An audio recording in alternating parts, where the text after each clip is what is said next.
Hello all, happy Tuesday. Om Saravana Bhava, அதன் சிறப்புகளை காண்போம் வாங்க. Welcome back to Sreeja YouTube channel.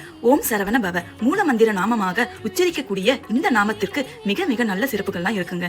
ஏன் அவருக்கு சரவணன் என்ற பெயர் வந்தது என்றால், சரவண பொய்கையில் அவதரித்ததனால் அவருக்கு சரவணன் என்ற பெயர் வந்ததுங்க. சரவண பொய்கை என்னவென்றால், சரம் என்றால் தற்பை, வனம் என்றால் காடு, சரவணம் என்றால் தற்பை காடு. தற்பை காட்டில் இயற்கையாக தோன்றிய நீர்நிலையில் அவர் அவதரித்ததனால் அதற்கு சரவண பொய்கை என்றும், அவதரித்த பெருமானுக்கு சரவணன் என்ற திருப்பெயரும் அமையப்பட்டது. அந்த நாமத்தை கொண்டுதான் நாம் ஓம் சரவண பவ என்று அழகான நாமத்தை உச்சரிக்கிறோம்.